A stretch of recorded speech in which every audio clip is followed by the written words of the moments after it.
কোথায় আছো? আমাকে বাঁচাও। আরে নেহা, তুমি চিৎকার কেন করছো? তুমি তো নিজেই আমাকে এই রুমে ডেকে আনলে, আর এখন দরজা বন্ধ করে নিজের কাপড় চোপড় ছিঁড়ছো। আর কেন এভাবে চিৎকার করছো?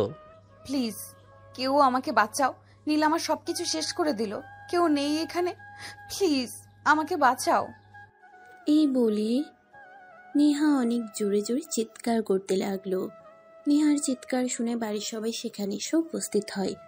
নেহা যতক্ষণে বুঝতে পারলো বাড়ির সবাই এখানে চলে এসেছে, নেহা তখন দরজাটা খুলে দিয়ে কান্না করতে করতে তার বোনের পেছনে গিয়ে লুকালো।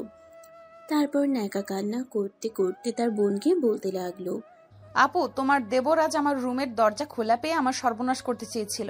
এই দেখো, আমার জামা কাপড় একদম ছিঁড়ে ফেলেছে। তোমরা যদি এই সময় না আসতে তাহলে হয়তো আমার বড় সর্বনাশ হয়ে যেত। আরে এসব তুমি কি বলছো নীলা? তুমি তো নিজেই আমাকে বললে তোমার রুমের ফ্যানের লাইন নষ্ট হয়ে গেছে, এটা ঠিক করে দিতে। আর এখন তুমি আমার নামে মিথ্যা কথা কেন বলছো? চুপ কর বিয়াদব। আমার বোন তোর নামে মিথ্যা কথা কেন বলবে? আমার বোন আগেই বলেছিল তোর চরিত্রের সমস্যা আছে, কিন্তু আমি সেটা বিশ্বাস করিনি। তোকে আমি আমার ভাইয়ের মতো বিশ্বাস করতাম, আর আজকে না তুই আমার বিশ্বাসের এই প্রতিদান দিলি। নীল, এসব আমি কি শুনছি? এই দিন দেখার জন্য তোকে আমি পেটে ধরেছিলাম। তুই এক্ষুনি আমার চোখের সামনে থেকে দূর হয়ে যা, আমার বাড়ি থেকে বের হয়ে যা। তোর জন্য আমি নিজের মান ইজ্জত নষ্ট করতে চাই না। প্লিজ আম্মু, তোমরা আমাকে বিশ্বাস করো, আমি এরকম কিছুই করিনি। নেহা যা বলছে সম্পূর্ণ মিথ্যা কথা বলছে। সে আমাকে বলেছিল তার রুমের ফ্যান নষ্ট হয়ে গেছে, আমি যেন ওর রুমের ফ্যানটা ঠিক করে দিই। গরমে ওর খুব বেশি কষ্ট হচ্ছে, তাই আমি এখানে এসেছিলাম। কিন্তু এই কথা কাউকে বিশ্বাস করাতে পারল না, কারণ নেহা অনেক জোরে জোরে ন্যাকা কান্না করছিল আর সবাইকে বলছিল নীল এই রুমে এসে তাকে জোর করে ইজ্জত নষ্ট করতে চেয়েছিল।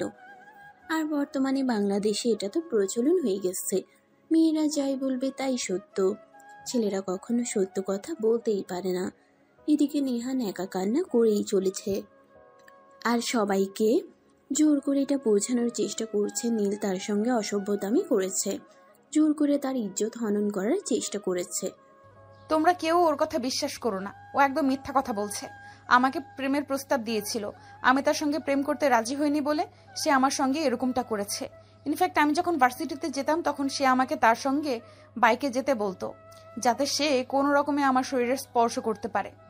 কিন্তু আমি তার মতটা বুঝতে পেরে তার প্রস্তাবে রাজি হইনি। কিন্তু আজকে রুমের দরজা খোলা রেখে রুমে বসে বই পড়ছিলাম, আর তখনই নীল এখানে চলে আসে। বাড়ির সবার মধ্যে তখন একটা কানাঘুষা শুরু হয়ে গেল। আসলে এই বাড়িতে নীলকে তেমন কেউ একটা দেখতে পারে না।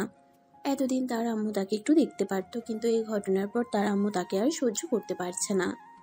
একে তো নীল অনার্স পাশ করা বেকার যুবক বাড়িতে বসে বসে খাচ্ছে, এটা কেউ সহ্য করতে পারছে না। নীলের আব্বু মারা গিয়েছে প্রায় 10 বছর হয়েছে। এরপর থেকে তার বড় ভাই এই পরিবারে দেখাশোনা করছে। যদিও নীলের আব্বুর অর্থ সম্পদ কোনো কিছুর অভাব ছিল না, কিন্তু যখন থেকে নিজের বাবা এই বাড়িতে এসেছে তখন থেকে এই পরিবার একটা না একটা সমস্যা লেগেই আছে। তিনি নীলকে একদমই সহ্য করতে পারেন না। তাছাড়া তিনি সবসময় ওনার স্বামী এই পরিবারের দায়িত্ব নিয়েছে, তাহলে নীল কেন কোনো কিছু করছে না? নীল বাবার ব্যবসার দেখাশোনা করতে চাইলে তার বড় ভাই আর ভাবির প্ররোচনায় পড়ে বলে নীলকে তিনি ব্যবসায় ঢুকতে দেবেন না। বাবা মারা যাওয়ার পর থেকে তিনি যেহেতু ব্যবসা দেখাশোনা করছেন তাই ব্যবসা তার, তাই নীল আর ব্যবসায় ঢুকতে চায়নি। সে নিজেকে কিছু একটা করতে চেয়েছিল। পড়াশোনা শেষ করে প্রায় 4 বছর হয়ে গেছে, কিন্তু ইতিমধ্যে কোথাও কোনো চাকরি খুঁজে পাচ্ছে না। তাই সে খুবই হতাশ, সারাদিন বসে থাকে আর ফেসবুকে নিউজ ফিডে চাকরির খোঁজ করে। কিন্তু চাকরি পাওয়া কি এতটাই সহজ? আজকেও সকালবেলা নিজের রুমে শুয়ে শুয়ে ফেসবুকে নিউজ ফিডে চাকরির জন্য খোঁজাখুঁজি করছিল। তখনই হঠাৎ নেহা তার রুমে যায় আর তারপরে বলতে থাকে, নীল কিছু করছো নাকি?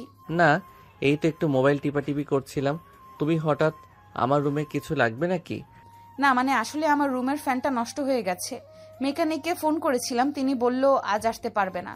আসতে 2 দিন সময় লেগে যাবে, কিন্তু তুমি তো জানোই আমি ঠান্ডা আর গরম কোনোটাই একেবারেই সহ্য করতে পারি না।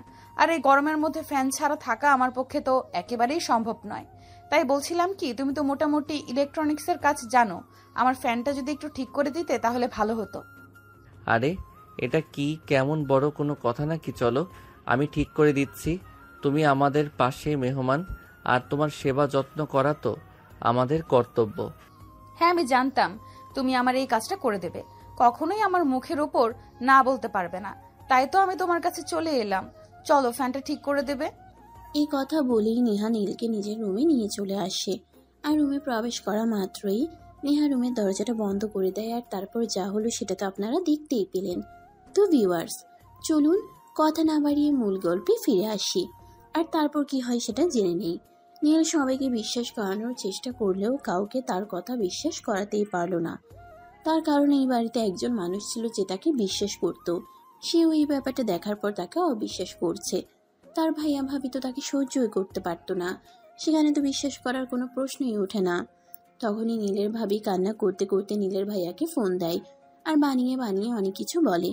নীলের ভাইয়া কিছুক্ষণের মধ্যেই বাড়িতে ফিরে আসে। ড্রয়িং রুমে মোটামুটি একটা মিটিং বসেছে। নীলকে যেভাবেই হোক এই বাড়ি থেকে বের করতেই হবে। তখনই নীলের ভাইয়া নীলকে ড্রয়িং রুমে ডেকে নেয় আর বলতে থাকে, দেখ, তুই এতদিন যাই কিছু করেছিস সব কিছু সহ্য কর। আজকে তুই যেটা করেছিস এটা আমি কখনোই সহ্য করব না। আমার শালিকা আমার আপন বোনের মতো, আর তার সঙ্গে তুই এইরকম একটা কাজ করতে পারলি, এটা তোর থেকে কোনোদিনও আশা করিনি। যাই হোক, যা করেছিস সব ভালো করেছিস।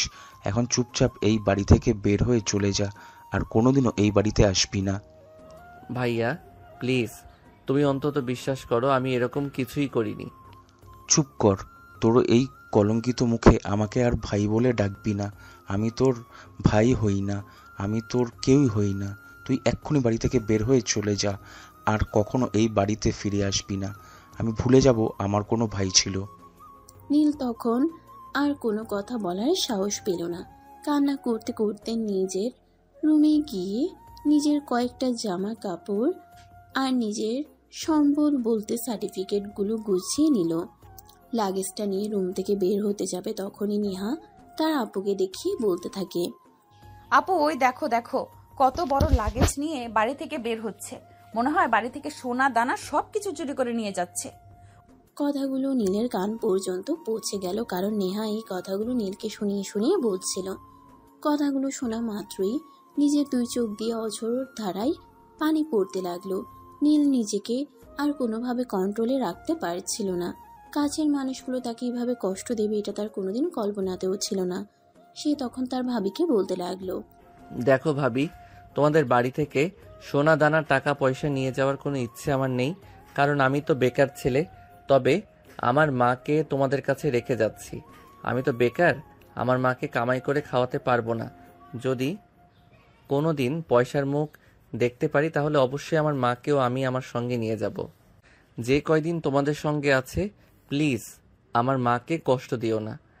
এই শোন, তোর এত নীতিকথা শোনার কোনো সময় আমার নেই। তোর লাগেজটা আমাকে দিয়ে আমি চেক করব।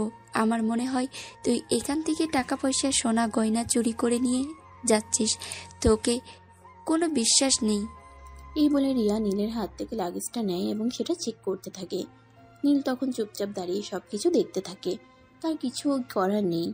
নীলা সবকিছু উল্টেপাল্টে দেখলো, কোনো কিছুই পেল না। তখন মুখটা কালো করে সেখান থেকে চলে গেল। নীল তখন আবারও সবকিছু গুছিয়ে নিয়ে বাসা থেকে বের হতে যাবে, তখনই পিছন থেকে তার মা আসে। তারপর তারা হাতে নিজের হাত থেকে সোনার 2টা বালা খুলে দিয়ে বলে, তুই আমার সন্তান, তোকে আমি বিশ্বাস করি।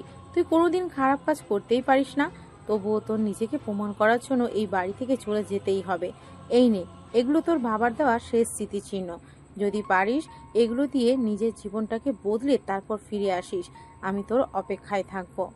ঠিক আছে আম্মু, আমিও একদিন সবাইকে দেখিয়ে দেব আমিও কিছু করতে পারি। তুমি শুধু আমার জন্য দোয়া করো। এই বলে মায়ের পা ছুঁয়ে প্রণাম করে নীল বাসা থেকে বের হয়ে গেল। কিন্তু কোথায় যাবে কোথায় থাকবে তার কোনো ঠিক ঠিকানা নেই। সে তার অনেক বন্ধু বান্ধবকে ফোন করলো, 2টা রাত তাদের বাড়িতে থাকার জন্য অনেক রিকোয়েস্ট করলো, কিন্তু কেউ তাকে থাকতে দিতে রাজি হলো না।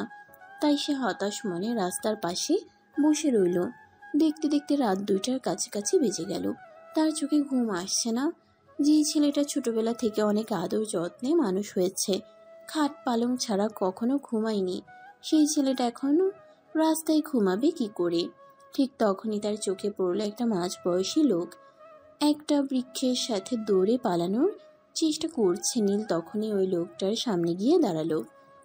আসসালামু আলাইকুম আঙ্কেল, একটু দাঁড়ান, আপনার সঙ্গে একটু কথা বলতে চাই। ওয়ালাইকুম আসসালাম। বাবা, আমার দাঁড়ানোর সময় নেই, পেছনে গুন্ডারা তাড়া করেছে। আমার লেগেছে 20 কোটি টাকা আছে, ওরা আমাকে ধরে ফেলে আমার টাকাগুলো ছিনতাই করে নিয়ে যাবে। আপনি এখানে দাঁড়ান, আমি দেখছি বিষয়টা কি করতে পারি। আপনি প্লিজ চিন্তা করবেন না, আপনি এখানে দাঁড়ান। এই বলে নীল লোকটাকে একটু শান্ত করার চেষ্টা করে। ততক্ষণে গুন্ডাগুলো তাদের কাছাকাছি চলে এসেছে। লোকটা নিজেকে আর কোনোভাবেই স্থির রাখতে পারছে না। এতগুলো টাকা এখনই যদি হাতছাড়া হয়ে যায় তাহলে সে কি করবে? একদমই পথে বসে যাওয়ার মতো অবস্থা হবে। লোকটা একদম কান্না করে দিবে এমন একটা অবস্থা। তখনই নীল ছেলেগুলোকে উদ্দেশ্য করে বলতে থাকে, ওই কিরে, এই বাবার বয়সী লোকটার থেকে টাকা ছিনতাই করতে তোদের লজ্জা করছে না? এই চুপচাপ এখান থেকে সরে যা, আমাদের পথে বাধা হয়ে দাঁড়াস না, তাহলে কিন্তু তোকে তোর নিজের জীবনটা দিয়ে দিতে হবে। দেখ, জীবনটা 2 দিনের দিয়ে দিতে হলে দিয়ে দিব, তাতে আমার কোনো সমস্যা নেই, কিন্তু তোরা যেটা করছিস এটা কিন্তু বড্ড অন্যায়। এটা আমি আমার চোখের সামনে কখনোই হতে দেব না। দেখ, তোকে শেষবারের মতো বলছি, আমাদের পথ থেকে সরে দাঁড়া, তা না হলে কিন্তু এর পরিণাম খুব খারাপ হবে। তাই বুঝি? আমাকে মেরে ফেলবি? মেরে ফেল, এমনিতেও আমার বেঁচে থেকে কোনো লাভ নেই, মরে গিয়েও যদি একটু শান্তি পাই। এই বলে নীল তখনই পাশে থাকা একটা বাঁশের খুঁটি নিয়ে ছেলেগুলোর সঙ্গে মারপিট করতে শুরু করে। নীল একাই এই 4টা ছেলেকে একদম দফারফা করে দেয়। নীলের মার খেয়ে ছেলেগুলো কোনো রকম নিজের জীবন নিয়ে ছুটে পালায়। তখনই বয়স্ক লোকটা নীলের কাছে আসে। তিনি নীলের কাছে এসে দেখে নীলে একটা হাতের কিছুটা অংশ কেটে গেছে। ছেলেগুলোর হাতে ছুরি ছিল, সেই ছুরির আঘাতে এভাবে কেটে গেছে। তখন লোকটা পকেট থেকে একটু রুমাল বের করে নীলের হাতটা বেঁধে দিল আর তারপর নীলকে বলতে লাগলো, বাবা, কে তুমি? আমার এত বড় উপকার করলে। আজকে যদি তোমার কিছু একটা হয়ে যেত তাহলে আমি নিজেকে কোনোদিনও ক্ষমা করতে পারতাম না। আঙ্কেল, এত চিন্তিত হওয়ার কিছুই নেই। এই পৃথিবীতে আমার মা ছাড়া আমার আপন বলতে কেউ নেই। নিজের থাকার মতো জায়গাটুকু ছিল, সেটুকু হারিয়ে ফেলেছি। এখন আমার বাঁচা মরা নিয়ে আমি এত চিন্তা করি না। আরে বাবা, এভাবে বললে হয় নাকি? তুমি আজ আমার অনেক বড় উপকার করেছো। বলো, তুমি প্রতিদানে কি চাও? তুমি আমার কাছে যা চাইবে আমি তোমাকে তাই দেব, আমি তোমাকে ফিরিয়ে দেব না। জানো বাবা, আমার কোনো সন্তান নেই। তুমি চাইলে আমার বাড়িতে আমার সন্তানের পরিচয় হয়ে থাকতে পারো। আমি তোমাকে সারা জীবন আমার সন্তানের মতো আগলে রাখবো। না আঙ্কেল, সেসবের প্রয়োজন নেই। বাবাকে হারিয়ে ফেলেছি অনেক দিন হলো। আজ একটা চাকরি নেই বলে ভাই ভাবেই মৃত্যু অপবাদ দিয়ে বাড়ি থেকে বের করে দিল। আমার যাওয়ার মতো কোনো জায়গা নেই। পড়াশোনা শেষ করেছি 4 বছর হলো, এখন একটা চাকরি পাইনি। যদি একটা চাকরি পেতাম তাহলেই আবার হয়ে যেত। তাহলে বাবা, আর কোনো কথা নেই, তুমি আমার সঙ্গে চলো। কাল থেকেই তুমি আমার কোম্পানিতে চাকরি করবে। কথাটা শুনে নীলের খুশিতে মনটা নিচে উঠল। ছোট্ট একটা উপকার করে এসে চাকরি পেতে চলেছে, এটা তো অনেক খুশির খবর। এর চাইতে খুশির খবর আর কিছুই হতে পারে না। নীল তখন আমজাদ সাহেবকে জড়িয়ে ধরে বলতে লাগলো সে কি সত্যিই চাকরি পাবে।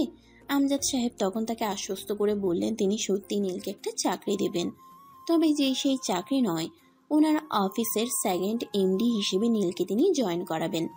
কিন্তু নীল সেটা মেনে নিতে রাজি নয়, কারণ জানা নেই চেনা নেই এমন মানুষের সমস্ত কিছু নিজের বাড়িতে নিয়ে নেওয়াটা এটা খুব একটা ভালো নয়। তাই নীল বলে সে 2nd MD হিসেবে কখনোই জয়েন হবে না, সর্বোচ্চ ম্যানেজার হিসেবে জয়েন করতে পারে। আমি তো সাহেব তখন নীলকে সেই পোস্টের জন্য সিলেক্ট করবেন। এই কথা বলেই তিনি নীলকে নিয়ে বাসে চলে আসেন। দরজায় দাঁড়িয়ে কলিং বেল চাপ দিতেই মধ্যবয়স্ক একজন মহিলা এসে সেই দরজা খুলে দেয়। আমজাদ সাহেব তখন মহিলাকে উদ্দেশ্য করে বলে, দেখো, তোমার তো কোনো ছেলে সন্তান নেই, আজ তোমার জন্য একটা ছেলে নিয়ে এলাম, দেখো পছন্দ হয় কিনা। ইয়ার কি মারার আর জায়গা পেলে না? এত রাত হলো কেন বাড়িতে আসতে? জানো তোমার জন্য আমার কত টেনশন হচ্ছিল। তোমার নাম্বারে ফোন দিয়েছিলাম কিন্তু ফোন সুইচ অফ বলছিল। কোথায় ছিলে এতক্ষণ? আমি তোমার সঙ্গে ইয়ার্কি কেন করব? একদম সত্য কথা বলছি। তোমার জন্য একটা নতুন ছেলে নিয়ে এসেছি। এখন আগে ভিতরে যেতে দাও, তারপর তোমাকে সব কিছু খুলে বলছি। আগে বিশ্রাম তো নিতে দাও। এই কথা বলে আমজাদ সাহেব নীলকে নিয়ে বাসার ভিতরে ঢুকে পড়লেন। বিশাল বড় একটা বাড়ি। এই সারা বাড়িতে দুজন মাত্র মানুষ থাকে, আমজাদ সাহেব আর ওনার স্ত্রী। আমজাদ সাহেব সারাদিন অফিস করেন, ওনার স্ত্রী সারাদিন বাড়িতে একাই থাকেন। এই বয়সে বিশ্রাম নেওয়ার বদলে সংসারের সমস্ত কাজ তিনি নিজ হাতে করেন। একটা মেয়ে ছিল, মেয়েকে বিয়ে দিয়েছে। মেয়ে কানাডা প্রবাসী, স্বামী সন্তানই ওখানেই থাকে। আর এদিকে আমজাদ সাহেব সারাদিন অফিস করে সন্ধ্যার পর বাসায় ফিরে এসে স্ত্রীকে সময় দেন। নীল বাসায় প্রবেশ করা মাত্রই বাসাটা চারদিকটা একটু ভালো করে ঘুরে দেখল। ততক্ষণে আমজাদ সাহেবের স্ত্রী আমজাদ সাহেব আর নিজের জন্য খাবার গরম করে নিয়ে এসেছে। আমজাদ সাহেবের নীলকে নিজের পাশের চেয়ারে বসিয়ে খাবার খেতে বললেন। নীল তখন কোনো কথা না বলে আমজাদ সাহেবের পাশে বসে গেল এবং পেটে প্রচণ্ড ক্ষুধা থাকায় খাবার খেয়ে নিল। আমজাদ সাহেবের স্ত্রী খুব ভালো রান্না করতে পারেন। নীল অনেক তৃপ্তি সহকারে খাবারটা খেলো। নীল খাবারটা এমনভাবে খাচ্ছিল দেখে মনে হচ্ছে কয়েকদিন ধরে খাবার খায় না। নীলকে এভাবে খাবার খেতে দেখে আমজাদ সাহেব বললেন, বাবা আস্তে আস্তে খাও, খাবার গলায় আটকে যাবে তো। ওনার কথায় নীল অনেকটা লজ্জা পেয়ে গেল। আসলে নীলের পেটে প্রচণ্ড ক্ষুধা ছিল, কি খাবে না খাবে তার কোনো নিশ্চয়তা ছিল না, তাই সে খুব তাড়াহুড়ো করে খাচ্ছিল। আমজাদ সাহেবের কথায় নীল বাস্তবে ফিরে এসে ধীরে সুস্থে খাবার খেতে লাগলো। খাবার খাওয়া শেষ হলে আমজাদ সাহেব নীলকে নিয়ে ড্রয়িং রুমে এসে বসলেন। ততক্ষণে আমজাদ সাহেবের স্ত্রীও সবকিছু গুছিয়ে রেখে ড্রয়িং রুমে এসে বসেন। আর তারপর তিনি আমজাদ সাহেবকে বলেন কি হয়েছে সেটা খুলে বলার জন্য। আমজাদ সাহেব তখন ওনার স্ত্রীকে সবকিছু খুলে বলেন। সবকিছু শুনে ওনার গায়ে একদম কাঁটা দিয়ে ওঠার মতো অবস্থা। এসব তুমি কি বলছো? আমি তো বিশ্বাসই করতে পারছি না। এই শহরে থাকি এতদিন হয়ে গেল, কিন্তু এর মধ্যে কোনো দিনও এরকম কিছু হলো না। আর আজ তোমার সঙ্গে এত বড় একটা দুর্ঘটনা ঘটতে চলেছিল। একদমই তাই। আর এই ছেলেটা যদি সময় মতো এসে আমাকে না বাঁচাতো, তাহলে না জানি আজ কি হয়ে যেত। টাকাগুলো যেত, তাতে আমার কোনো আপত্তি নেই, কিন্তু ওরা আমাকে প্রাণে মেরে ফেলার জন্য এসেছিল। সেই জন্যই বলে আল্লাহ যা করে ভালোর জন্যই করে। বাবা তোমাকে অসংখ্য ধন্যবাদ। তোমার জন্য আজ আমার স্বামী জীবন্ত বাড়িতে ফিরে আসতে পেরেছে। তোমাকে যে কি বলে কৃতজ্ঞতা জানাবো সেটা বুঝতেই পারছি না। আন্টি, কৃতজ্ঞতা জানানোর কিছুই নেই। আজ যদি ওনার জায়গায় আমার নিজের বাবা থাকতো তাহলে হয়তো আমি এটাই করতাম। আমি আমার দায়িত্ব থেকে এইটুকু করেছি, এখানে কৃতজ্ঞতা প্রকাশের কোনো প্রয়োজন নেই। এই কথা শুনে আমজাদ সাহেব ওনার স্ত্রীকে উদ্দেশ্য করে বলতে থাকেন, হ্যাঁ নীল একদম ঠিক কথাই বলেছে, কারণ তিনি নীলকে নিজের ছেলে পরিচয় দিতে চান। আর ছেলে যদি বাবাকে বিপদে পড়তে দেখত তাহলে তো যেভাবেই হোক উদ্ধার করত। নীলই সেই কাজটাই করেছে, তাহলে কৃতজ্ঞতা জানানোর কি আছে? ছেলেকে কখনোই কৃতজ্ঞতা প্রকাশ করতে হয় না। তারপর তিনি স্ত্রীকে রুমে চলে যেতে বলেন। আর তারপর নীলকে নিয়ে ওনার রুমের পাশেই একটা রুমে চলে যান। আর তারপর নীলকে ওখানেই শুয়ে যেতে বলেন। নীল রুমে প্রবেশ করে রুমটা ভালো করে দেখে নিল। বেশ পরিপাটি সাজানো গোছানো। বাইরের রুমগুলো তো দেখতে যেমন সাজানো গোছানো ছিল, ঠিক তেমনই ভিতরের রুমগুলোও সাজানো গোছানো। খুব রুচিশীল মানুষ বলা যায়। আসলে বড় লোকদের সব বড় লোকের ব্যাপার স্যাপার। একটা সময় নীলের বাড়িও ঠিক এরকমই ছিল। তার বাবা যখন বেঁচে ছিল, তার বাবা খুব শৌখিন মানুষ ছিল। নিজের বাড়িটা অনেক সুন্দর করে সাজিয়ে রাখার প্রচেষ্টা সবসময়ই করত। কিন্তু তার বাবা মারা যাওয়ার পর থেকেই পরিবারে একটা দুঃসময় চলে আসে। যদিও তার ভাইয়া ব্যবসাটা দেখাশোনা করছে, কিন্তু সেটা পরিবারের জন্য নয়, নিজের স্বার্থ গোছাচ্ছে। ব্যবসা থেকে যা ইনকাম আসে তার 90% তিনি নিজের পকেটে ঢুকিয়ে রাখেন, আর 10% ব্যয় করেন শুধুমাত্র পরিবারের জন্য। নীল এবং নীলের আম্মু এই ব্যাপারে কখনোই কোনো কিছু বলে না, কারণ সে ব্যবসা গুছিয়ে পরিবারটাকে দেখছে, এটাই সবচাইতে বড় কথা। তার কাছে কখনো কোনো কিছু জিজ্ঞাসা করলেও সে আরও 5টা কথা শুনিয়ে দিত। সে এই ব্যবসাটার দেখাশোনা করছে, পরিবার চালাচ্ছে, এটাই কি বড় কথা নয়? তাহলে তার কাছে কেন টাকার হিসাব দেওয়া হবে? এই কথা শোনার পর থেকে নীল এবং নীলের আম্মু কেউই নীলের ভাইয়ার কাছে টাকার হিসাব কিংবা ব্যবসার বিষয়ে কোনো কিছু জিজ্ঞাসা করতো না। সে নিজের মতো করে সবকিছু পরিচালনা করত। নিজের বউয়ের জন্য প্রতি মাসেই নতুন নতুন গয়না কিনে আনতো, কিন্তু মায়ের জন্য কখনো একটা শাড়ি কিনে আনার টাকাও তার কাছে থাকতো না। যদিও এই ব্যাপারে তার মায়ের কোনো অভিযোগ ছিল না, কারণ অভিযোগ করবেন কার কাছে? ছেলে যখন মায়ের কথা শুনে না, তখন ছেলের কাছে কোন ব্যাপারে অভিযোগ করা তো বিলাসিতা মাত্র। এভাবেই যাচ্ছিল দিনগুলো, কিন্তু তারপরেও কোনো অভিযোগ করা না পড়েও এত বড় একটা ঝড় বয়ে গেল। নীল এই কথাগুলোই মনে মনে ভাবছিল। তখনই নীল শুনতে পাই, কি ব্যাপার বাবা, তুমি এখনো ঘুমাওনি? রুমের লাইট এখনো জ্বলছে যে? হ্যাঁ আঙ্কেল, এই তো ঘুমিয়ে যাচ্ছি। আপনি আবার কেন উঠে আসতে গেলেন? তখন তিনি বলতে থাকেন তিনি পানি খাওয়ার জন্য রুম থেকে বের হয়েছিলেন, আর তখনই নীলের রুমের লাইট দেখতে পান। তাই তিনি নীল ঘুমিয়েছে কিনা সেটাই দেখতে আসেন, আর এসে তিনি দেখতে পান নীল এখনো ঘুমোয়নি। নীল তখন ওনাকে চলে যাওয়ার জন্য বলে এবং বলে কিছুক্ষণের মধ্যে এসে ঘুমিয়ে যাবে। অতঃপর তিনি চলে যান। নীল রুমের লাইট অফ করে দরজাটা আটকে দিয়ে ঘুমিয়ে পড়ল।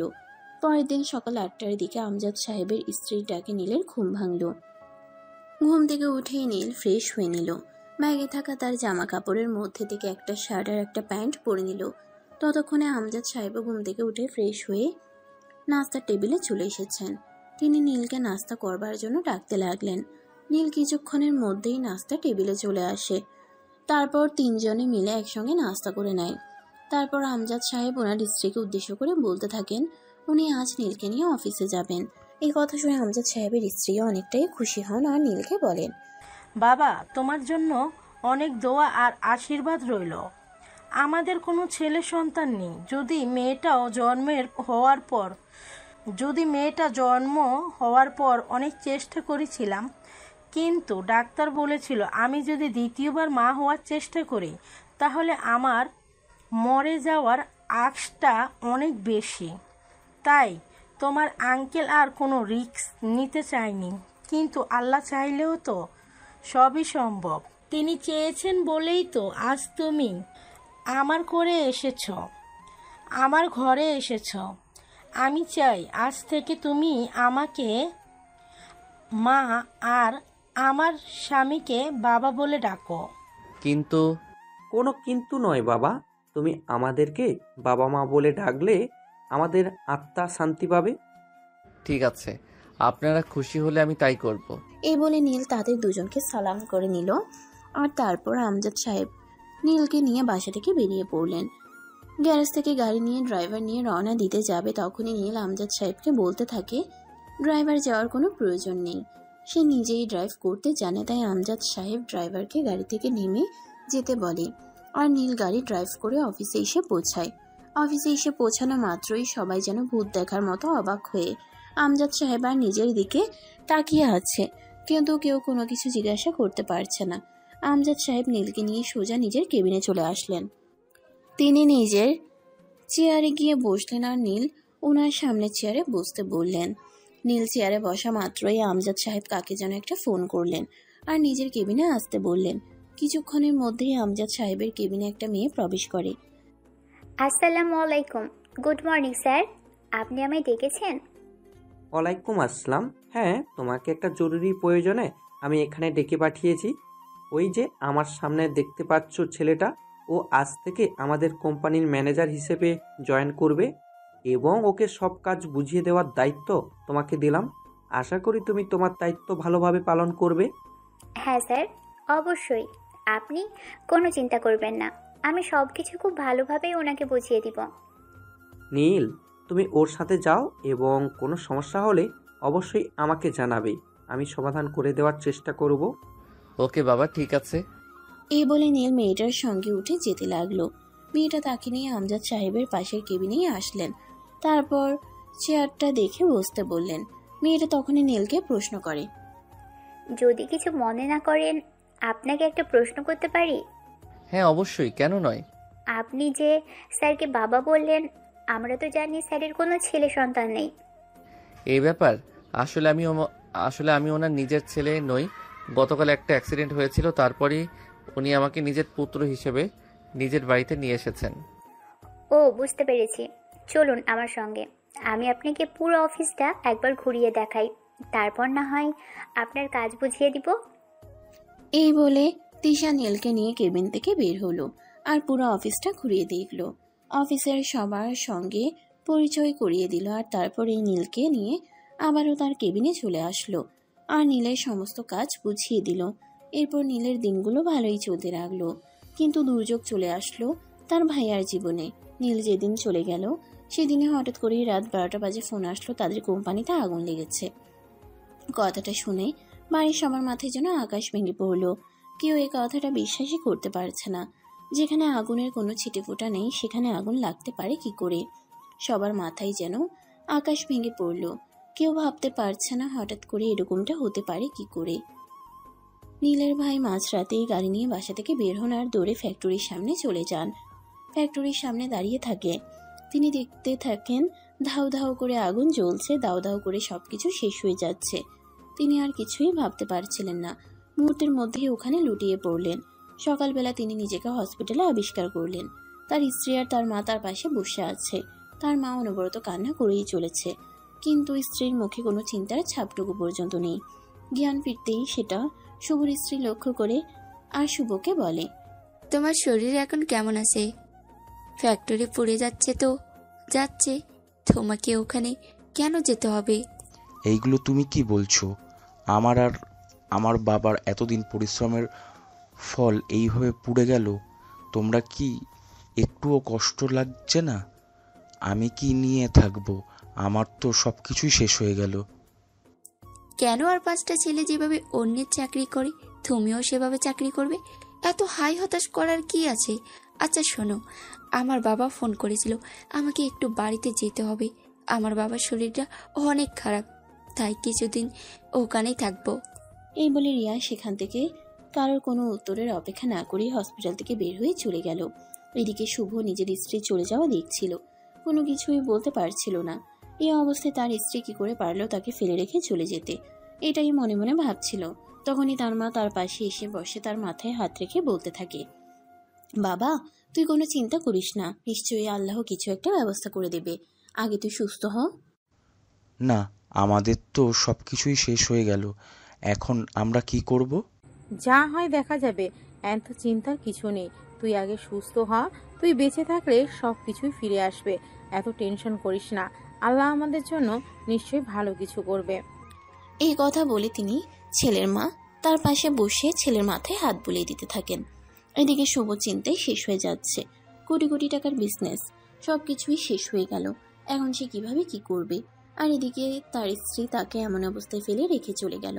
অপরদিকে নেহা ভার্সিটিতে পড়াশোনা করে। ভার্সিটি বন্ধ ছিল তাই কিছুদিনের জন্য বোনের বাড়িতে বেড়াতে গেছিল, আর সেখানে গিয়ে এই অঘটন ঘটালো। ভার্সিটি খোলা হয়ে যাওয়ায় নেহা নিজের বাড়িতে ফিরে আসে আর ভার্সিটিতে যাওয়া আসা শুরু করে। সেদিন সকালবেলা ভার্সিটিতে যাচ্ছিল, তখনই হঠাৎ পিছন থেকে সিনিয়র ক্লাসের একটা ছেলে তাকে ডেকে পাঠায়। নেহা ছেলেটার কথার কোনো পাত্তা না দিয়ে সেখান থেকে চলে যাচ্ছিল। তখনই ছেলেটা নেহার সামনে এসে দাঁড়ায়। এই মেয়ে, তোর এত দেমাগ কিসের? তোকে আমি সেই কখন থেকে ডাকছি, তুই আমার কথার পাত্তা না দিয়ে এখান থেকে চলে যাচ্ছিস? নিজেকে কি ঐশ্বরিয়া রায় মনে করিস নাকি? ঐশ্বরিয়া রায়ের কাছে আমি কি কোনো দিক থেকে কম নাকি? দেখ, আমাকে একদম দেমাগ দেখাবি না। দেমাগ দেখানো আমি একদম পছন্দ করি না। শোন, তোকে যেটা বলার জন্য ডেকেছি, আজ আমার সঙ্গে পার্টিতে যাবি নাইট ক্লাবে। কথাটা শুনেই নেহা কপাল কুঁচকে ছেলেটার দিকে তাকালো। সিনিয়র ক্লাসের একটা ছেলে, যেখানে নম্র ভদ্র আচরণ করার কথা জুনিয়রদের সাথে, সেখানে কিনা জুনিয়র ক্লাসের একটা মেয়েকে নিজের সঙ্গে নাইট ক্লাবে যাওয়ার প্রস্তুতি দিচ্ছে। এই কথা শুনে নেহার আগে খটখট করতে থাকে। ছেলেটাকে কোনো উত্তর না দিয়ে সেখান থেকে সোজা প্রিন্সিপালের কেবিনে চলে গেল আর তারপর ছেলেটার নামে প্রিন্সিপালের কাছে বিচার দিল। কিন্তু নেহা ঘুণা করেও জানতো না প্রিন্সিপালের কাছে এই ছেলেটার নামে বিচার দেওয়ায় তার জীবনে কাল হয়ে দাঁড়াবে।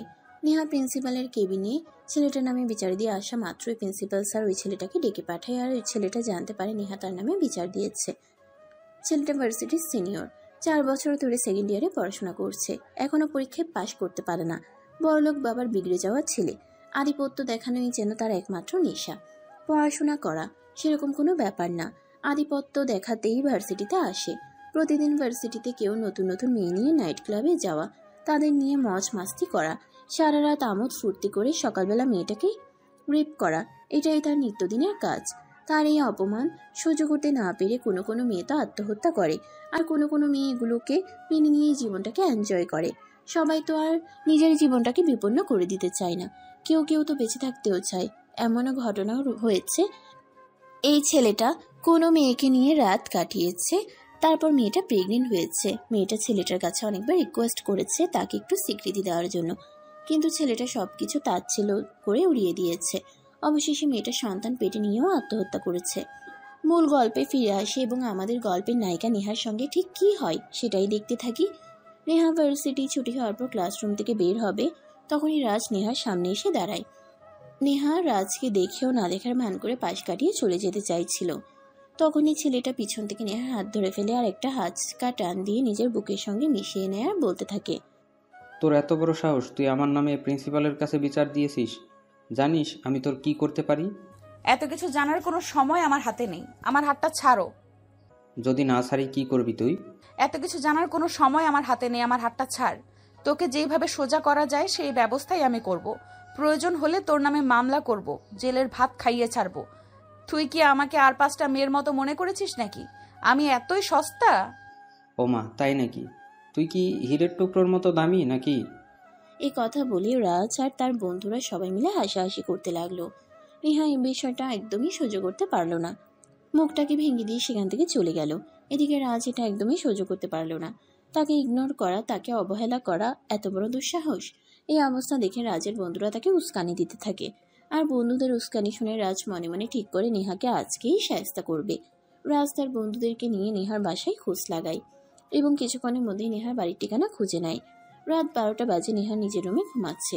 তখনই হঠাৎ কেউ একজন নেহার রুমের ব্যালকনিতে বারান্দায় চলে আসে। নেহা সেটা টের পেয়ে বিছানা থেকে উঠে বসে আর বলতে থাকে, কে ওখানে? ততক্ষণে রাজ রুমের ভিতরে চলে এসেছে।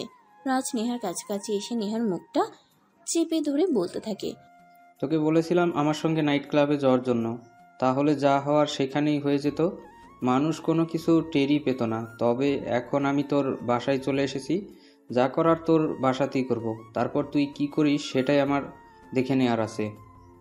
অসভ্য ইতর, লাফাঙ্গারের বাচ্চা, তোর এত বড় সাহস, তুই আমার বেডরুম পর্যন্ত চলে এসেছিস? চুপচাপ এক্ষুনি এখান থেকে বের হয়ে চলে যা বলছি, তা না হলে কিন্তু আমি সত্যি বলছি তোকে জেলের ভাত খাইয়ে ছাড়বো। তোর সেই অবস্থাটা থাকলে তো তুই আমাকে জেলের ভাত খাওয়াবি, আমি তো তোকে সেই সুযোগটাই দেব না। কথাটা বলেই রাজ নেহাকে ধাক্কা দিয়ে বিছানার উপর ফেলে দিয়ে তারপর সেও লাফ দিয়ে নেহার উপরে শুয়ে পড়ে। নেহা মুখ খুলে চিৎকার করতে যাবে, তখনই রাজ তার মুখটা চেপে ধরে বলতে থাকে, চুপ, একদম চুপ। ভুলে যাস না তুই কিন্তু একটা মেয়ে। এখানে যদি কোনো কিছু হয় আর সেটা যদি জানাজানি হয় তাহলে মান-ইজ্জত তোর যাবে, আমার কিন্তু ঠুটিও কেউ ধরতে পারবে না। নেহা কান্না করতে থাকে আর তার কাছে ক্ষমা চাইতে থাকে, বারবার তাকে ছেড়ে যাওয়ার জন্য রিকোয়েস্ট করতে থাকে। রাজ ছেলেটাই এরকম, যখন কোনো মেয়ের নেশা তাকে পেয়ে বসে সে ওই মেয়েটাকে এত সহজে ছেড়ে দেয় না। সেখানে নেহা তো তাকে অপমান পর্যন্ত করেছে, তাহলে সে নেহাকে ছেড়ে দিবে কিভাবে? সে কোনোভাবেই নেহাকে ছাড়বে না।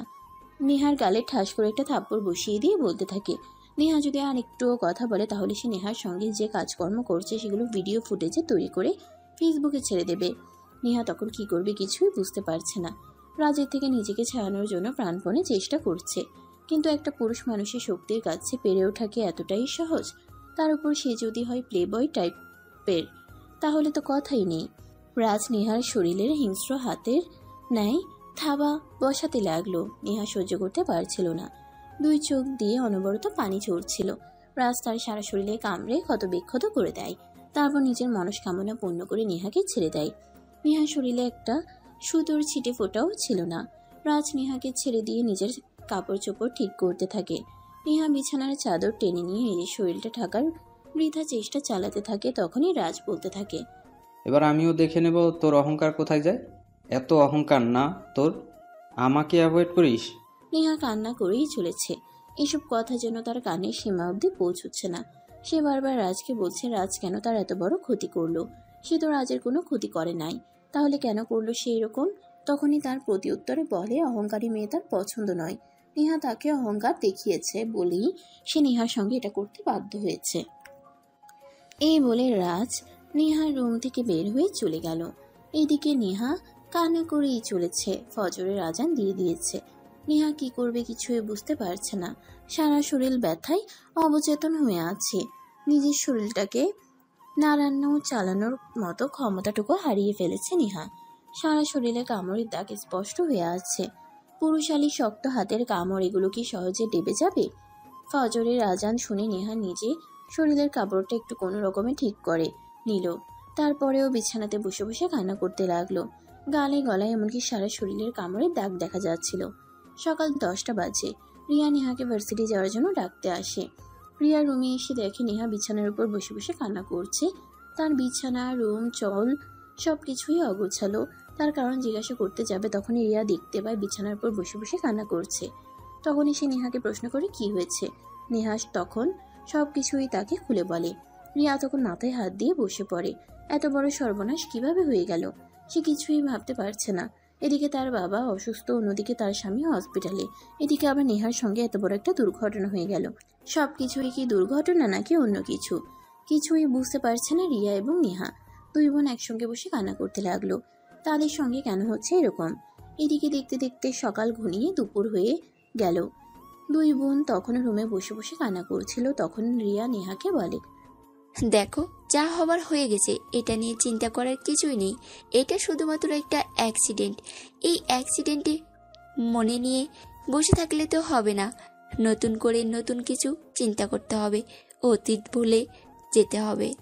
কিন্তু নেহা কান্না করতেই থাকে। তবে কি এগুলো নীলের অভিশাপ? ইচ্ছে করে এরকম করেছিল বলেই কি তার সঙ্গে আজ এটা হয়েছে? এগুলো ভাবতে ভাবতে কান্না করতে থাকে নেহা। রিয়া তখন তাকে জোর করে ওয়াশরুমে নিয়ে যায় আর ফ্রেশ করিয়ে দেয়। এরপর প্রায় 1 সপ্তাহ চলে গেল। এদিকে শুভ মোটামুটি সুস্থ হয়েছে। তার আম্মু তাকে নিয়ে বাসায় চলে এসেছে। রিয়াকে ফোন করেছে বাসায় আসার জন্য। রিয়া তখন তাকে সবকিছু খুলে বলে। শুভ এই সবকিছু শুনে একদম প্রস্তুত হয়ে পড়ে। এটা কি করে হয়ে গেল সে কিছুই ভাবতে পারছে না। শুভ তখন নিজেই রিয়াদের বাসায় গেল। নেহা এই কয়দিনের মধ্যে একবারে রুম থেকে বের হয়নি। রিয়া তার সমস্ত কিছুর দেখাশোনা করছে। রুম থেকে বের হতে তার একবারও ইচ্ছে করে না। সে যেন নিজেকে গুটিয়ে রাখতেই বেশ স্বাচ্ছন্দ্য বোধ করছে। মানুষের সামনে গেলেই তার কেমন যেন একটা লাগছে। শুভ নেহার রুমে যায় নেহার সঙ্গে কথা বলার জন্য। নেহা কিছুক্ষণ আগে বুঝিয়ে অনেক কথা বলে। দেখো যা আবার হয়ে গেছে, এইগুলো নিয়ে বসে থাকলে চলবে না। জীবন তোমাকে নতুনভাবে শুরু করতে হবে। জীবনে এরকম অ্যাক্সিডেন্ট হয়েছে, তাকে তাই বলে এইগুলো মনে রাখতে হয় না। খারাপ জিনিসগুলোকে ভুলে যেতে হয়, আর ভালো জিনিসগুলোকে সারা জীবন মনে রাখতে হয়। দুলাভাই প্লিজ, আপনি আমাকে ক্ষমা করে দিন। আমি আপনার ভাইয়ের সঙ্গে যেটা করেছি আজ মনে হয় আমি সেটারই প্রতিফল পেয়েছি। আমি যদি আজ আপনার ভাইয়ের সঙ্গে এরকম না করতাম তাহলে হয়তো আজ আমার এত বড় সর্বনাশ হতো না। মানে তুমি কি বলছো? আমি তো কিছুই বুঝতে পারছি না। তুমি আবার আমার ভাইয়ের সঙ্গে কি করলে? আমার ভাই তো ইচ্ছে করে তোমার সঙ্গে খারাপ কাজ করতে চেয়েছিল, আর তুমি এখন আমাদেরকে সবটা বলে দিয়েছো, তাই ভাইকে আমি বাড়ি থেকে বের করে দিয়েছি। না দুলাভাই, সবকিছুই মিথ্যা। সবকিছুই আমার আর আপুর সাজানো নাটক ছিল। আপু আর আমি ইচ্ছে করেই আপনার ভাইকে বাড়ি থেকে বের করে দিয়েছি।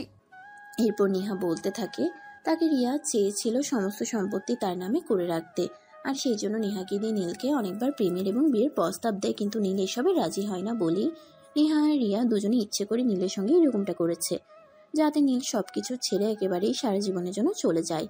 তার সমস্ত সম্পত্তি রিয়ার দখলে চলে আসে। শাশুড়ি আর কতদিন থাকবে, সে তো মরেই যাবে। তারপর তো সবকিছুর একমাত্র মালিক রিয়া এবং শুভ হবে। নেহার মুখ থেকে এইসব কথা শুনে শুভর মাথায় যেন আকাশ ভেঙে পড়ে। চারদিকে অন্ধকার দেখছে, আর কোনো কিছুই ভাবতে পারছে না। একমাত্র ভাই তাকে ভুল বুঝে বাড়ি থেকে বের করে দিল, আর এখন কিনা সব জানতে পারছে এসব কিছুই ছিল সাজানো নাটক। এত বড় ভুল সে কি করে ফেললো? এখন তার মায়ের কাছে কি জবাব দিবে? মৃত বাবার কাছে বা কি জবাব দিবে? আর কোনো কিছুই ভাবতে পারছে না। তখনই রিয়া সেখানে আসে। রিয়া শুভর পায়ে ধরে ক্ষমা চায় আর ভুল করেছে এরকমটা স্বীকার করে। শুভ একদম স্তব্ধ হয়ে গেছে। কথা বলার ভাষাই যেন হারিয়ে ফেলেছে। তাকে কি বলবে সে কিছুই বুঝতে পারছে না। তার মাথা একদম কাজ করছে না। একে তো ভাইকে ভুল বুঝে বাড়ি থেকে বের করে দিল, তার উপর আবার ফ্যাক্টরিতে আগুন লেগে পড়ে গেল, তার উপর আবার নেহাকে ধর্ষণ হতে হলো। সে কোনটা সামাল দেবে সে কিছুই বুঝতে পারছে না। তারপরেও নিজেকে একটু কন্ট্রোল করে নেহাকে বলল, দেখো ভাগ্যে যা ছিল তা হয়ে গেছে। তুমি যা হয়েছে সবটা ভুলে যাও, নতুন করে জীবন শুরু করো। নতুন করে আমার ভার্সিটির যাওয়া শুরু করো। আর আমি দেখিনি নীলের কোনো খোঁজ পাই কিনা। যা কিছু হারানোর সব কিছুই তো হারিয়ে ফেলেছে। এখন যদি নীলকে এসব কিছু না বলি, তার কাছে ক্ষমা না চাই, তাহলে হয়তো পরকালেও আমি ক্ষমা পাবো না। আল্লাহ হয়তো আমাকে কোনোদিনও ক্ষমা করবে না, কারণ আল্লাহ রক্তের সম্পর্ক ছিন্নভিন্নর কখনো জান্নাতে প্রবেশ করতে দিবে না। তাই আমি আর ভাইয়ের সঙ্গে সম্পর্কটা আবার ফিরিয়ে আনতে চাই। হ্যাঁ, তুমি একদম ঠিক কথাই বলেছ। কাল থেকেই আমরা নীলকে খুঁজতে বের হব। নীল নিশ্চয়ই এই শহর ছেড়ে দূরে কোথাও চলে যায়নি, কারণ তার কাছে তো টাকা পয়সা কোনো কিছুই ছিল না। সে হয়তো আশেপাশে এসে আমরা খুঁজলেই তাকে পেয়ে যাব। এভাবেই চলতে থাকে রাত। বেশ কিছু ইউনিভার্সিটির গেটে প্রবেশ করতে যাবে, তখনই রাজের সঙ্গে তার দেখা হয়ে যায়। রাজকে দেখে নেহা মাথা নিচু করে অপর পাশ দিয়ে চলে যেতে চাইছিল। তখনই রাজ মুচকি হেসে নেহার সামনে এসে দাঁড়ায় আর বলে, কিরে, সেদিন কেমন মজা পেলি বললি না তো? নেহা মাথা নিচু করে কোনো উত্তর না দিয়ে চলে যায়। এই বিষয়টা লক্ষ্য করে নেহার বন্ধুরা নেহার ক্লাসে প্রবেশ করা মাত্রই জানতে চায় রাজ তাকে কি বলেছিল। নেহা তখন বিষয়টাকে সম্পূর্ণ এড়িয়ে গেল। সে কি বলবে? রাজ তাকে তার রুমে গিয়ে ধর্ষণ করেছে। এই কথাটা বলাটা কি এতটাই সহজ? না, একদমই সহজ নয়। তাই তো নেহা এই কথাটা এড়িয়ে গেল আর বান্ধবীদের নিয়ে অন্য প্রসঙ্গ নিয়ে কথা বলতে লাগলো।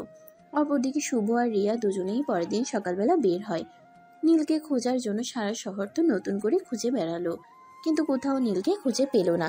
ব্যর্থ হয়ে তারা বাড়িতে ফিরে আসলো। শুভ তার মায়ের কাছে যায় এ ব্যাপারে কথা বলার জন্য।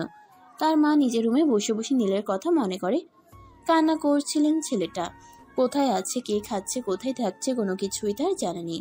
যে ছেলেটা এত বড় হওয়ার পরও কোনো আত্মীয়ের বাড়িতে গিয়ে একদিনও থাকতো না, কোনো বন্ধু বান্ধবের সঙ্গেও কোথাও ঘুরতে যেত না, সেই ছেলেটা আজ কতদিন হয়ে গেল বাড়িতে নেই, কোনো খোঁজ খবর পর্যন্ত নেই।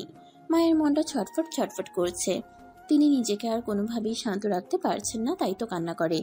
শুভ তখন তার মায়ের পাশে এসে বসে মায়ের মাথায় হাত রেখে বলে, আম্মু, ভাইকে তো কোথাও খুঁজে পেলাম না। সারা শহর তো নতুন করে খুঁজলাম, কিন্তু তার ছিটে ফোঁটাও খুঁজে পেলাম না। নীলের আম্মু তখন একরাশ কষ্ট নিয়ে বলে, যে মানুষটাকে এত বড় একটা অপবাদ দিয়ে বাড়ি থেকে বের করে দিয়েছে, সেই মানুষটাকে এখন আর খোঁজার কি দরকার?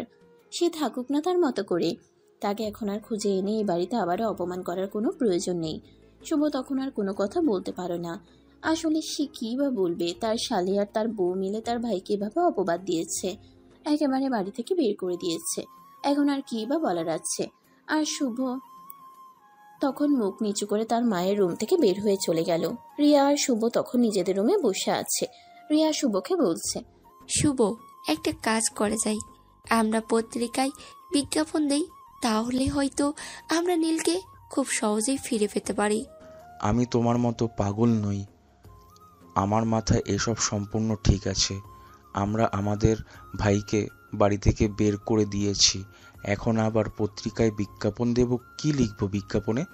তুমি পাগল হলেও আমি এখনো পাগল হইনি। আমি এখনো সম্পূর্ণ সুস্থ আছি, তাই এসব ফালতু কথা বলা একদম বন্ধ করো। এই বলে শুভ আলমারি ড্রয়ার থেকে সিগারেটের প্যাকেটটা বের করে ব্যালকনিতে চলে গেল। আর এদিকে রিয়া রুমে বসেই চিন্তা করতে লাগলো কিভাবে কি করা যায়। যা হওয়ার তা তো হয়েই গেছে, এখন তো আর ওগুলো নিয়ে চিন্তা করলে হবে না। এখন তো নতুন কি করা যায় সেটা নিয়ে চিন্তা করতে হবে। এদিকে শুভর হাতে টাকা পয়সা যা ছিল সবকিছুই শেষ হয়ে গেছে। তখনই শুভ রুমে আসা রিয়াকে বলে কিছু টাকা দেওয়ার জন্য। রিয়া তখন বলতে থাকে তার কাছে কোনো টাকা পয়সা নেই, যা ছিল সেসব খরচ করে ফেলেছে। তখনই শুভ প্রচন্ড পরিমাণে রেগে যায়, রিয়ার গালে থাপ্পড় মেরে বলে, কি বলছো তুমি? তোমাকে আমি কতগুলো টাকা দিয়েছি, সবগুলো তুমি কিভাবে খরচ করে ফেলেছো? তুমি কি মানুষ নাকি অন্য কিছু? আরে, তুমি আমাকে দোষ দিচ্ছ কেন? আমি নেহাকে গয়নাগাটি কিনে দিয়েছি, আমি নিজের জন্য গয়নাগাটি কিনেছি, আরও অনেক কেনাকাটা করেছি। আমি কি জানতাম নাকি এভাবে ফ্যাক্টরিতে আগুন লেগে সব কিছু শেষ হয়ে যাবে? আমি যদি গয়না জানতাম তাহলে তোর এরকম করতাম না। শুভ তখন কোনো কথা না বলে চুপচাপ বেশ কিছুক্ষণ বসে থাকে। আর তারপর সে আবার রিয়াকে বলে রিয়ার গয়না থেকে কিছু গয়না দেওয়ার জন্য, সেগুলো বিক্রি করে সে নতুন কিছু একটা করবে। কিন্তু রিয়া নিজের গয়না কোনোভাবেই দেবে না। সে পরিষ্কার শুভকে জানিয়ে দেয়। এটাই সব কিছু শেষ হয়ে গেলেও সে নিজের গয়না কোনোভাবেই শেষ করবে না। এগুলো তার সন্তানের ভবিষ্যতের জন্য কাজে লাগবে, এগুলো সে কোনোভাবেই নষ্ট করবে না। এই কথা শুনে শুভ আরো অনেক বেশি রেগে গেল। রিয়ার গালে আরো কয়েকটা থাপ্পড় বসিয়ে দিয়ে বলতে লাগলো, এই তুই কি মানুষের বাচ্চা নাকি সুরের বাচ্চা? আমি তো সেটাই ভেবে পাচ্ছি না। এখানে আমার সব কিছু শেষ হয়ে গেছে আর তুই নিজের গয়না নিয়ে পড়ে আছিস। এইগুলো তো তোর বাবার সম্পত্তি নয়, এইগুলো তো আমার টাকায় কেনা। এগুলো আমাকে দে, আমি বিক্রি করে নতুন কিছু একটা করব। বললাম না তোমাকে, আমি তোমাকে কোনো গয়না দেব না। এগুলো আমার সম্পত্তি, আমি এগুলোকে কোনোভাবেই নষ্ট হতে দেব না। শুভ তখন রিয়াকে আর কোনো কথা বলার সুযোগ না দিয়ে আলমারি খুলে তন্ন তন্ন করে খুঁজতে লাগলো কোথায় রিয়ার গয়না আছে, সেগুলো বিক্রি করে কিছু একটা করবে। কিন্তু সবগুলো আলমারি খুলছেও কোনো গয়না খুঁজে পেল না, না তো কোনো টাকা পয়সা খুঁজে পেল না। শুভ তখন অনেকটাই রেগে গিয়ে সে তখন রিয়াকে বলতে থাকে, রিয়ার গয়না কোথায়? রিয়া তখন বলে তার সমস্ত গয়না তার বাবার বাড়িতে আছে, ফ্যাক্টরিতে আগুন লেগেছে। এই কথা শুনে রিয়া নিজের সমস্ত গয়না বাবার বাড়িতে রেখে এসেছে, কারণ সে খুব ভালো করেই জানে ফ্যাক্টরিতে আগুন লেগেছে সেহেতু শুভর হাতে সমস্ত টাকা পয়সা শেষ হয়ে যাবে এবং শুভ তার কাছে টাকা চাইতে পারে, তাই সে নিজের জিনিস সেভ করে রেখে এসেছে। শুভ তখন কি বলবে কিছুই ভেবে পায় না। স্ত্রীকে মারলে তো আর টাকা পয়সা আসবে না, তাই সে দিনের কাছে গিয়ে বসে এবং রিয়াকে বুঝিয়ে বলতে থাকে তার থেকে কিছু গয়না এনে দেওয়ার জন্য, গয়না বিক্রি করে কিছু একটা করার জন্য। কিন্তু রিয়া তার কথাই অনড়, সে কোনোভাবেই নিজের গয়না দেবে না। শুভ তখন আর কিছুই করতে পারলো না, চুপচাপ ব্যালকনিতে গিয়ে আবারও সিগারেট খেতে লাগলো আর ভাবতে লাগলো কিভাবে কি করা যায়, কিছু তো একটা করতেই হবে। কিন্তু সে ভেবে কোনো কুল কিনারা পেল না। অপরদিকে নীল তো সুখেই জীবন কাটাচ্ছে, সারাদিন অফিস, তারপর বাসায়, পরের দিন সকালবেলা ঘুম থেকে উঠে আবার অফিস কাজ, এর মধ্যে দিয়ে তার জীবন খুব ভালোই যাচ্ছে। এদিকে এমডি স্যারের পিয়ন মেয়েটার নজর পড়েছে তার উপর। মেয়েটা ইদানিং তার খুব কাছাকাছি থাকার চেষ্টা করছে, সবসময় তার সঙ্গে নিজের থেকে কথা বলার চেষ্টা করে, যেগুলো নীল একদমই পছন্দ করে না। সেদিন তো সুযোগ খুঁজে মেয়েটা তার কেবিনে এসে সরাসরি বলে, নীল, আমি আপনাকে ভালোবাসি। আপনাকে যেদিন প্রথম দেখেছি সেই দিন আমি আপনাকে ভালোবেসে ফেলেছি। আমি আপনাকে বিয়ে করতে চাই। Are you mad? আপনি কি বলছেন? আমি এখানে চাকরি করতে এসেছি, প্রেম করতে আসিনি। প্লিজ, আপনি আমার সঙ্গে এরকমটা করবেন না। আমি সত্যিই আপনাকে ভালোবেসে ফেলেছি। আপনাকে নিয়ে আমি সুখে সংসার করতে চাই। প্লিজ, আপনি আমাকে ফিরিয়ে দিবেন না। আপনি চুপচাপ আমার কেবিন থেকে বের হয়ে যান। আর যেটা চিন্তা করছেন সেটা মন থেকে মুছে ফেলুন, কারণ এটা কোনোদিনও পূরণ হবে না। হ্যাঁ, এটা সঠিক যে আমি একজন পুরুষ, আমার জীবনে একটা মেয়ের খুব প্রয়োজন, কিন্তু এই মুহূর্তে আমি এসব কিছু নিয়ে চিন্তা করছি না। ঠিক আছে, এই মুহূর্তে আপনাকে এসব নিয়ে চিন্তা করতে হবে না। আমি আপনাকে কোনো প্রকার জোর জবরদস্তিও করব না।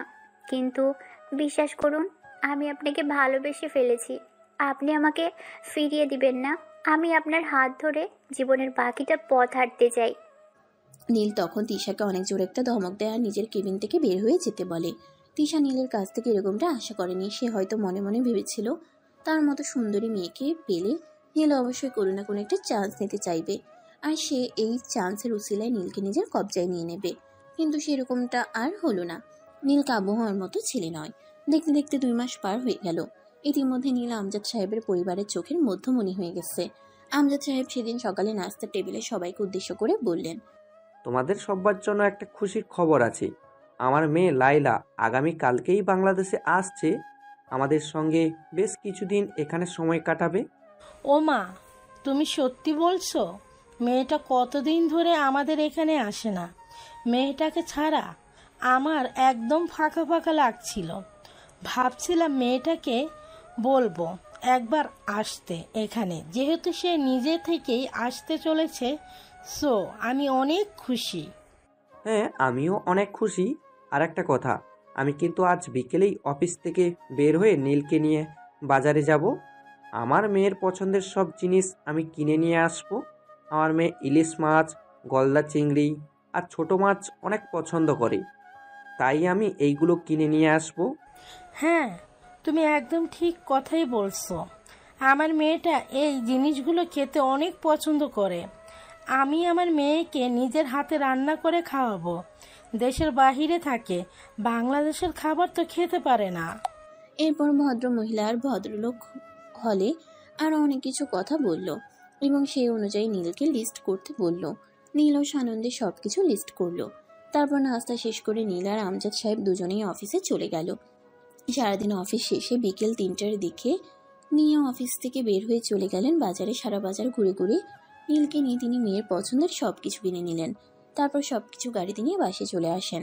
আমজাদ সাহেব বাসে এসে নিজের স্ত্রীকে সবকিছু গুছিয়ে রাখতে সাহায্য করছে। এটা দেখে নীল অনেকটাই বিমোহিত হলো এবং নিজেও তাদেরকে সাহায্য করতে এগিয়ে গেল। তখনই আমজাদ সাহেবের স্ত্রী নীলকে বাধা দেয় এবং বলে সে এই বাড়ির ছেলে, সে কেন কোনো কাজ করবে। নীলকে কোনো কাজ করতে হবে না, তারা দুজনে সবকিছু গুছিয়ে নিতে পারবে। নীলকে তিনি কোনো কাজই করতে দিলেন না। নীল তখন কোনো কাজ করতে না পেরে মন খারাপ করে ড্রয়িং রুমে গিয়ে সোফায় বসে থাকলো আর দেখতে লাগলো পুরোপুরি কিভাবে এত আনন্দ করে সমস্ত কাজ ভাগ করে করছে। নীল এটা দেখে অনেকটাই খুশি হলো। আজ হয়তো তার বাবা বেঁচে থাকলেও তার বাবাও তার মাকে এভাবে সাহায্য করত। সে তার মার কাছে শুনেছিল তারা যখন ছোট ছিল তখন তার বাবা তার মাকে অনেক কাজেই সাহায্য করত, কারণ তারা 2 ভাই ছিল এবং তাদের একটা ছোট বোন ছিল। ছোট বোন নীলের সমবয়সী ছিল, যে কিনা 7 বছর বয়সে একটা গাড়ি অ্যাক্সিডেন্টে মারা গেছে। তারা দুজন সমবয়সী থাকায় নীলের আম্মু কোনো কাজ করতে পারতো না। নীলের আব্বু সারাদিন অফিস শেষ করে বাসে এসে বাসার সমস্ত কাজ করত। এগুলো দেখেই তার বাবা মার কথা খুব মনে পড়তে লাগলো। সে ড্রয়িং রুমে বসে মনের অজান্তেই চোখের পানি ফেলতে লাগলো। আমজাদ সাহেব আর তার স্ত্রীর কাজ ততক্ষণে শেষ হয়ে এসেছে। তারা দুজনেও কাজ করে অনেকটাই ক্লান্ত হয়ে ড্রয়িং রুমে এসে বসে আমজাদ সাহেব তখনই লক্ষ্য করে নীল কান্না করছে। আমজাদ সাহেব তখন আস্তে আস্তে নীলের পাশে এসে বসেন আর নীলের কাঁধে হাত রেখে বলতে থাকেন, বাবা, আমরা কি তোমাকে মনে কোনো কষ্ট দিয়েছি? তুমি কান্না করছো কেন? এতক্ষণ নীল অতীতের দুনিয়ায় ভেসে বেড়াচ্ছিল। আমজাদ সাহেবের কথাই সে বাস্তব জীবনে ফিরে আসলো। নীলের চোখের পানিগুলো মুছে দিয়ে বলতে লাগলো, বাবা, আসলে আমার বাবা মায়ের কথা হঠাৎ করেই মনে পড়ে গেল আপনাদের দেখে। আমজাদ সাহেব তখন নীলকে বলতে থাকেন, তিনি তো শুনেছিলেন নীলের মা বেঁচে আছে, ওনার মেয়ে সপ্তাহ খানেক এখানে থাকবে। ওনার মেয়ে চলে যাওয়ার পর তিনি নীলকে নিয়ে নিজের বাড়িতে যাবেন নিজের মায়ের সঙ্গে দেখা করতে, এবং নীলের মা রাজি থাকলে তিনি নীলের মাকে এই বাড়িতে নিয়ে আসবেন, ওনার স্ত্রীর সাথে থাকবেন। এই বয়স ওনার স্ত্রীর একজন সঙ্গীর প্রয়োজন। দুজন একসঙ্গে সারাদিন থাকবে আর গল্পগুজব করবে। এইভাবে দিন খুব ভালোভাবেই কাটবে। এতে রাজি হয়ে গেল, কারণ তার ভাবির সংসারে তার আম্মু কতটা অসহায় আর কতটা খারাপ অবস্থায় ছিল সে এটা খুব ভালোভাবেই বুঝতে পারত। কিন্তু তার তো কিছুই করার ছিল না, কারণ ওই সময়ে সে কোনো চাকরি বাকরি করতো না। তার আম্মুর দায়িত্ব নেওয়ার মতো অবস্থা তার ছিল না, তাই তাকে এগুলো সহ্য করতে হতো। আমজাদ সাহেব তখন নীলের চোখের পানি মুছে দেন আর বলতে থাকেন, বাবা, কান্না করো না। তোমাকে তো আমি আমার ছেলে হিসেবে আমার বুকে জড়িয়ে নিয়েছি। এখন যদি তুমি এভাবে কান্না করো তাহলে আমার বুকটা ফেটে যায়। আমি তোমার কান্না সহ্য করতে পারি না। তোমার মাকে এখানে নিয়ে আসবো যদি উনি রাজি থাকেন। তারপর আমরা 4 জন মিলে একসঙ্গে খুব ভালো থাকবো। এই বলে তিনি নীলকে নিজের বুকে টেনে নেন। নীল তখন ওনাকে জড়িয়ে ধরে আরো কান্না করতে থাকে।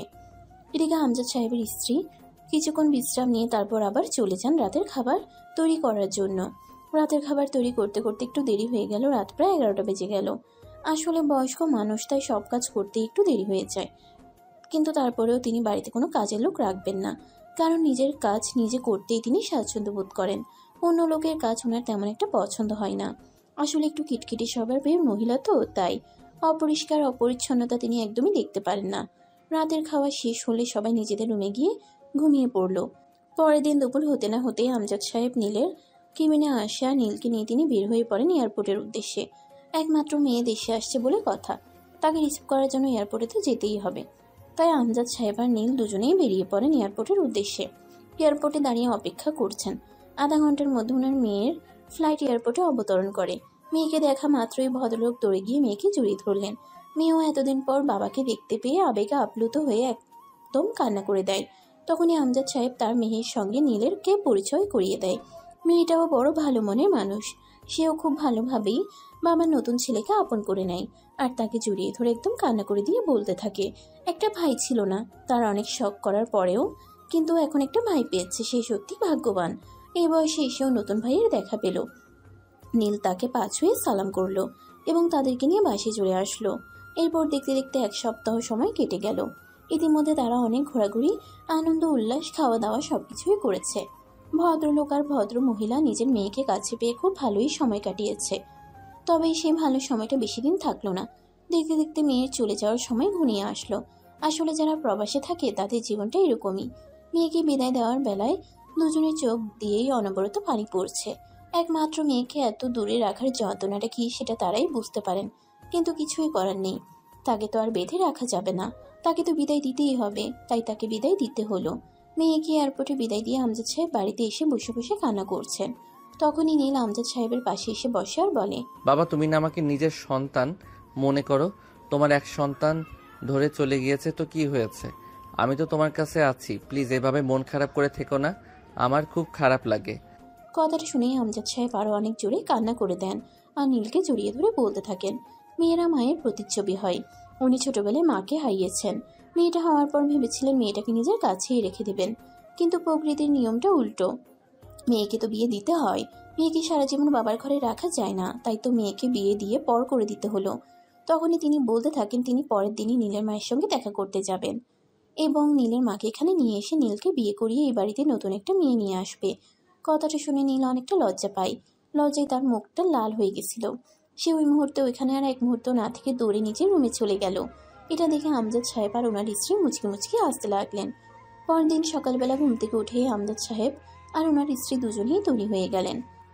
নীল তখনও নিজের রুমে ঘুমাচ্ছিল, তাই আমজাদ সাহেব আর ওনার স্ত্রী দুজনে মিলে ঘুম থেকে ডেকে তুলল আর তারপর নীলকে তৈরি হতে বলল। নীলও মায়ের কাছে যাবে এটা শুনে অনেক খুশি হয় আর তাড়াহুড়ো করে ঘুম থেকে উঠে ফ্রেশ হয়ে তৈরি হয়ে নেয়। তারপর তিনজনে মিলে একসঙ্গে নাস্তা করে বাড়ি যাওয়ার জন্য বের হয়। প্রায় 4 মাস পর পরিচিত রাস্তায় গাড়ি চালাচ্ছে আর নিজের স্মৃতিগুলো চোখের সামনে ভেসে উঠছে। একদিন অপমান মাথায় নিয়ে মাথা নিচু করে বাড়ি থেকে বের হয়ে গেছিল, আর আজকে মাথা উঁচু করে বাড়িতে ফিরে আসছে। বাড়ির দরজায় কলিং বেল চাপ দিতেই নীলের ভাবি এসে দরজা খুলে দিল। নীলকে দেখেই তিনি বলতে লাগলেন, নীল, এতদিন তুমি কোথায় ছিলে জানো? সারা শহর তন্ন তন্ন করে তোমাকে খুঁজেছি, কিন্তু কোথাও তোমায় খুঁজে পাইনি। কোথায় ছিলে তুমি? আমাকে তো আপনাদের খোঁজার কোনো দরকার নেই। আমার মা কোথায়? আমি মায়ের সঙ্গে দেখা করতে এসেছি। এই কথা বলে রিয়াকে আর কোনো কথা বলার সুযোগ না দিয়ে নীল বাড়ির ভিতরে ঢুকে গেল। সেই সঙ্গে আমজাদ সাহেব এবং ওনার স্ত্রী দুজনেই নীলের পিছন পিছন বাড়িতে ঢুকলো। নীল বাড়িতে ঢুকেই সোজা তার আম্মুর রুমে চলে গেল। নীল তার আম্মুর রুমে গিয়ে দেখতে পেল তার আম্মু বিছানায় শুয়ে আছে। নীল তখনই তার আম্মুকে ডাক দেয়। ছেলের গলার পরিচিত আওয়াজ শুনে নীলের আম্মু বিছানা থেকে ধরফর করে উঠে বসেন, আর তখনই নীলকে দেখে তিনি চিৎকার দিয়ে কেঁদে ওঠেন। বাবা, এতদিন তুই কোথায় ছিলি? আমাকে ফেলে কোথায় চলে গেছিলি? একবার ফোন দিয়ে তোর মায়ের খোঁজ নেওয়ার প্রয়োজন মনে করলি না? তখনই পিছন থেকে আমজাদ সাহেব বলতে থাকেন, সন্তান যখন তার নতুন বাবা মা পায় তখন আর পুরন বাবা মায়ের খোঁজ খবর রাখার প্রয়োজন মনে হয় না। কথাটা শুনেই পেছন ফিরে তাকান নীলের আম্মু। নীল তখন আমজাদ সাহেব আর ওনার স্ত্রীর সঙ্গে তার আম্মুকে পরিচয় করিয়ে দেয়। তারপর তারা সবাই মিলে সেখানে বসে অনেক গল্প গুজব করতে থাকে। কখন যে দুপুর গড়িয়ে বিকেল হয়ে গেল সেটা তাদের খেয়ালই ছিল না। এদিকে নীলের ভাবি নীল বাড়িতে এসেছে এই খবরটা সঙ্গে সঙ্গেই ফোন দিয়ে নেহাকে জানায়। নেহা খবরটা পাওয়া মাত্রই ছুটে চলে আসে নীলের বাড়িতে। নীলের আম্মু এতদিন পর ছেলে বাড়িতে ফিরে এসেছে সেই খুশিতে রান্নাঘরে গিয়ে ছেলের পছন্দের রান্না করেন তিনি। সবাই মিলে খাবার টেবিলে খাবার খেতে বসেছে। তখনই নেহা সেখানে এসে উপস্থিত হয়। নীলকে দেখা মাত্রই সে এসে দৌড়ে জড়িয়ে ধরে নীলকে বলতে থাকে, নীল প্লিজ, তুমি আমাকে ক্ষমা করে দাও। আমি যা করেছি তার জন্য আমি অনুতপ্ত। আরে ছাড়ুন আপনি, এখন আবার নতুন কি নাটক শুরু করেছেন? আমাকে ছেড়ে সরে দাঁড়ান। নীল, প্লিজ তুমি আমাদেরকে ক্ষমা করে দাও। তোমার সঙ্গে যা করেছি তার ফল আমরা পেয়ে গেছি। প্লিজ তুমি এখন আর আমাদের উপর অভিমান করে থেকো না। এখানে কি হচ্ছে কিছুই বুঝতে পারছে না আমজাদ সাহেব। তারপর তিনি নীলকে জিজ্ঞাসা করেন কি হয়েছে। নীল তখন সম্পূর্ণ বিষয়টা আমজাদ সাহেবকে খুলে বলে। সবকিছু শুনে আমজাদ সাহেব বলে, ক্ষমা একটি মহৎ গুণ, ক্ষমাকারীকে আল্লাহ তাআলা পছন্দ করেন। তাই তিনি নীলকে বলে নেহা এবং রিয়া দুজনকেই ক্ষমা করে দিতে। নীল তখন নেহা রিয়াকে বলে সে তাদেরকে ক্ষমা করে দিয়েছে। তখন আমজাদ সাহেব নীলকে বলে, নীল, তুমি তো আমাকে বাবা হিসেবে মেনে নিয়েছো, তাই নয় কি? হ্যাঁ, তা তো অবশ্যই। তাহলে আমি তোমাকে বাবা হিসেবে একটা কথা বলতে চাই, তুমি কি আমার কথাটা রাখবে? অবশ্যই, কেন নয়। আমি চাই তুমি এই মেয়েটাকে বিয়ে করো। কিন্তু বাবা। কোনো কিন্তু নয়, বাবা হিসেবে তোমার কাছে আদেশ মনে করলে আদেশ বলতে পারো, আবার অনুরোধ মনে করলে অনুরোধ বলতে পারো, তবে এটাই আমার শেষ কথা। নীল তখন আর কোনো কথা বলার সাহস পেল না। আমজাদ সাহেবকে বাবা বলে ডেকেছে। আর বাবার আদেশ পালন করা সন্তানের জন্য কর্তব্য। তাই সে নেহাকে বিয়ে করতে রাজি হয়ে গেল। তারপর আমজাদ সাহেব মহা ধুমধামের সঙ্গে নীল আর নেহার বিয়ের আয়োজন করে। নেহাকে বিয়ে পড়িয়ে আমজাদ সাহেব নীলের পরিবার সহ সবাইকে নিয়ে নিজের বাড়িতে চলে যান এবং তিনি নীলকে বলেন, আমার একটা পরিবার প্রয়োজন ছিল, আমি আমার পরিবার পেয়ে গেছি, এখন আর কিছুই চাই না।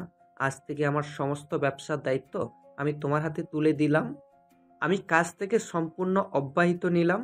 কিন্তু বাবা, আমি একা একা আসবো, সবকিছু সামলাতে পারবো না। তখন আমজাদ সাহেব বলেন যে একা একা কেন সবকিছু সামলাবে, শুভ আছে, রিয়া আছে, নেহা আছে, সে একা না পারলে 4 জন মিলে সবকিছু সামলাবে। কিন্তু তারপরও তিনি আর এই ব্যবসার দেখাশোনা করবেন না। এই বলে তিনি অ্যাডভোকেটকে ফোন করেন এবং সমস্ত কিছু নীলের নামে উইল করে দেন। অ্যাডভোকেট 2 দিন পরেই সবকিছু রেডি করে আমজাদ সাহেবের বাসায় নিয়ে আসেন এবং আমজাদ সাহেব সাইন করে সবকিছুর একমাত্র মালিক বানিয়ে দেন নীলকে। অপরদিকে নীল এখনো নেহাকে মন থেকে ক্ষমা করতে পারেনি, কারণ তার সঙ্গে যা হয়ে গেছে এরপর কাউকে মন থেকে ক্ষমা করে দেওয়া এতটাও সহজ নয়। তাই বিয়ের দিন পার হয়ে গেলেও নীল এখনো নেহার সঙ্গে একটা কথা পর্যন্তও বলেনি। সবার সামনে কথা বললেও রুমে এসে দুজন সম্পূর্ণ বিপরীতমুখী মানুষ হয়ে যায়। নেহা নীলের সঙ্গে কথা বলার অনেক চেষ্টা করলেও নীল সবসময় তাকে এড়িয়ে চলে। নেহা এই বিষয়টা নীলের আম্মুর সঙ্গে খুলে বলে। সবকিছু শুনে নীলের আম্মু নীলকে নিজের রুমে ডেকে নেয় আর বলে, নীল, তোমার কাছ থেকে কিন্তু এটা আমি কখনোই আশা করিনি। আমি কোনো অপরাধ করলাম নাকি? এত বড় একটা কাজ করেও বলছো তুমি কোনো অপরাধ করেছো কিনা? তোমার দুঃসাহস দেখে আমি অবাক না হয়ে পারছি না। তুমি এগুলো কি করে করেছো? আমি তো জানি না আমি সেরকম কিছু করেছি। এখন তুমি যদি বলো আমি কোনো অপরাধ করেছি, তাহলে তো অবশ্যই এটাও বলবে যে আমি কি করেছি। তখন নীলের আম্মু সবটা খুলে বলে। সবকিছু শুনে নীল তার আম্মুর কাছে ক্ষমা চায়, কিন্তু তারপরেও সে তার আম্মুকে বলে, আম্মু, যে মানুষটা আমাকে এভাবে এত বড় একটা অপবাদ দিল, আমার চরিত্রে কালি লাগালো, আমি সেই মানুষটাকে পারছি না ক্ষমা করতে। সে তোমার সঙ্গে যে অন্যায়টা করেছে তার শাস্তি সে নিজেও পেয়েছে, সেটা তুমি নিজের কানে শুনেছো। তারপরও তুমি তাকে আর কত শাস্তি দেবে? সেও তো একটা মানুষ, তারও তো ধৈর্যের সীমা আছে।